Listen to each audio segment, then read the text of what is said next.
What's up guys, how are you all doing today? Hope you guys are doing fantastic as always. Today we're going to be delving into the BMW S55 engine and the crank hub failure. This is something that is quite widespread unfortunately amongst the F8X community as an Achilles heel to the platform. Today we're going to be delving into the crank hub failure, what you need to know about it, my personal experience with a friend of mine that experienced the crank hub failure, and we're going to be showing the actual video of when the crank hub spun on his car, as well as a thorough explanation of what exactly happens when the crank hub fails. And then lastly, we're going to delve into some solutions regarding this. Now, with the introduction of the BMW S55 motor in 2014 for the F8X, M3, M4, and now the F87 M2 competition, this engine has been an absolute powerhouse. Based on the general architecture of the N55 engine, the S55 features a closed deck design, twin turbos, dual high pressure fuel pumps,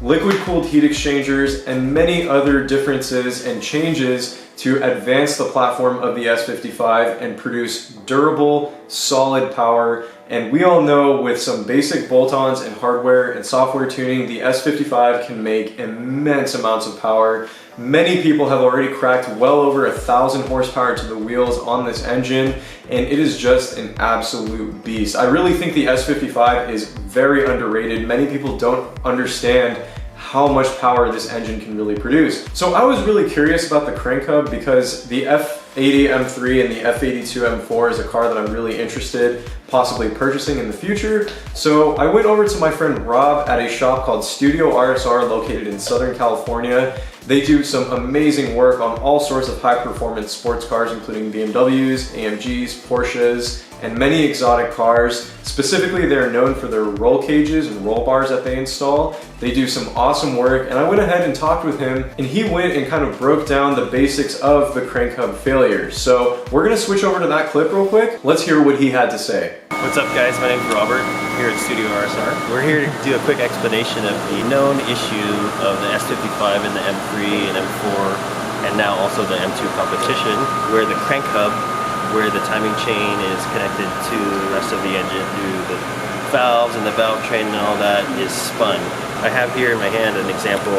This is a factory crank hub, which we took off of this car. This particular car is a 2019 M3CS. Just to explain what the crank hub issue is, this piece is what actually goes at the front of your engine, where the crankshaft and all the cylinders turn. The timing chain is on one of these sprockets, and the oil pump chain is on one of these sprockets. So, as you can see, BMW designed it for whatever reason, where these pieces are separate pieces. And when your engine's spinning at a crazy amount of RPM with a bunch of torque going through it,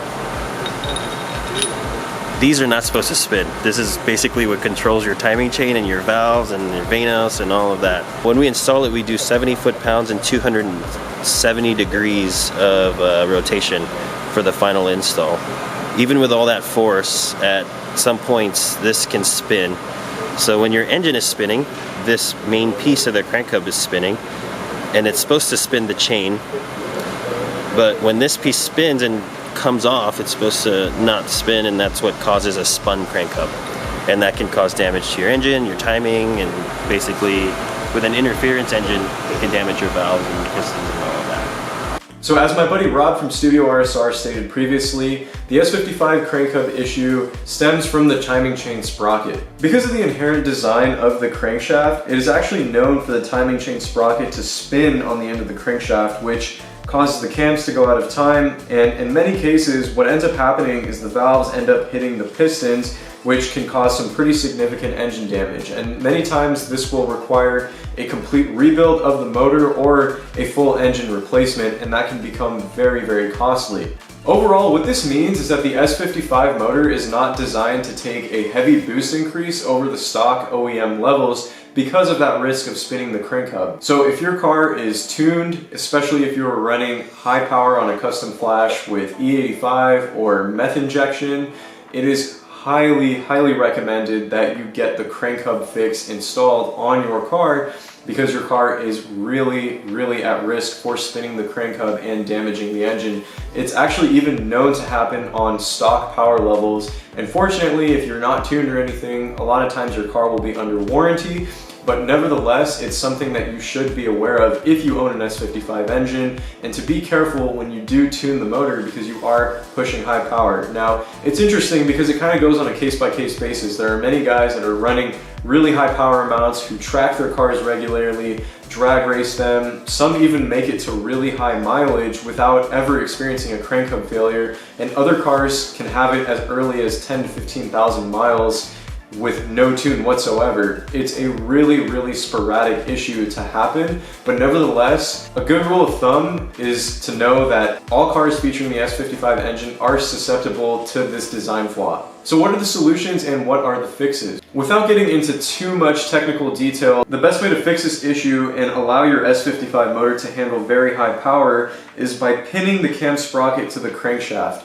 And there are a number of companies out there that do feature fixes. Most notably, Maximum PSI is a great company to go with that has a keyed crank hub solution. Now, one of the biggest differences with this one is if you are going to have the Maximum PSI kit installed, you do have to drill into the crankshaft, which can be very risky and there's not much tolerance for error. So that is something to note with that fix. However, it seems to be very good and has held up on their personal car that is pushing well over 800 horsepower at the wheels and is a drag monster. Vargas Tuning also has another solution to this that does not require you to drill into the hub, and that is known as their spline lock fix. The Vargas hub uses a proprietary spline lock technology that utilizes high tolerance machine splines which press into the crank and positively lock the hub to the crankshaft. The splines are machined in such a way that the rotational forces drive the hub and splines deeper into the crank, which means when the hub encounters a situation that would normally slip a stock hub,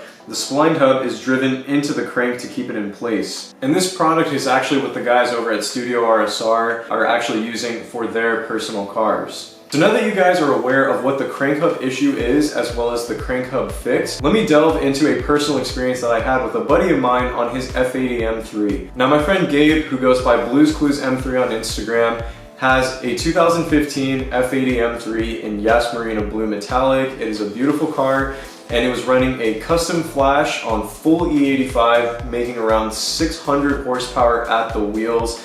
This car was an absolute animal, and it was really fun to drive. I was actually in the car with him on the day that he spun his crank hub, and believe it or not, I actually was able to capture it on video. This actually happened almost a year ago at the time of this video, and finally, we're just now getting to a video on it. His car was almost at 100,000 miles on an F80, which at the time was almost unheard of to have such high mileage. Now that's a little more common, but even still, that's considered very high mileage, and his car was tuned through boot mode, stage 2, and then he followed up with a full E85 flash, and he never had any issues. Up until one day we were headed over to San Clemente Cars and Coffee, and on a pretty splendid canyon run through the Ortega Highway on Highway 74, which cuts into San Clemente, right at the very end, we were definitely sending it pretty hard in the car.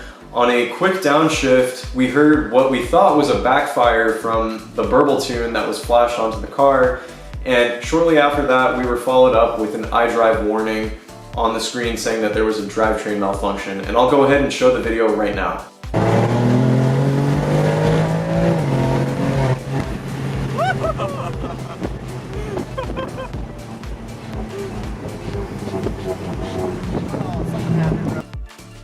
Now, unfortunately, what ended up happening was we heard a really terrible sound come from the front of the engine, almost like this whining, chirping kind of sound. I don't really know how to describe it. You guys heard it in the video. We quickly pulled over, shut the car off, and when we tried to restart it, the car would not start up. And that was an immediate stomach-sinking moment, because it's definitely one of those signs of a crank hub failure. Additionally, the codes would not go away. We even disconnected the battery in the trunk, let it sit for about 15 minutes, reconnected the battery, and then tried to restart the car. No luck. Once the car was finally towed back to my buddy Gabe's house, he ended up running the codes on the car and got a numerous amount of codes, including some related to like camshaft deviation and stuff like that, which all point essentially towards a crank hub failure. So that was kind of the experience that we dealt with. I mean, I was in the car when this entire thing happened, so it was kind of interesting to see that happen firsthand, and obviously it really sucks. The crank hub failure is definitely a problem, and it's really important to address it, almost like the rod bearing issue on the E92 M3s. So his car is actually getting serviced at Studio RSR. He's getting the Vargas crank hub fix along with a bunch of new components to just help bring the motor back to life and make it refreshed. With all that being said, I hope this shed a lot of light towards the crank hub issue. There's actually so much more that I could really talk about and delve into, but I'll leave a link to some really good forum pages that talk about it more in depth. But I know that there really isn't a whole lot of people that address this issue on YouTube because there is a lot of gray area when it comes to the crank hub spinning on these cars. But I hope this shed a lot of light. If you guys could please leave a thumbs up on this video, as well as subscribe to my channel down below. Turn on those bell notifications to get notified whenever I post a new video. I would really, really appreciate that. With all that being said, hope you guys have a good one. Take it easy.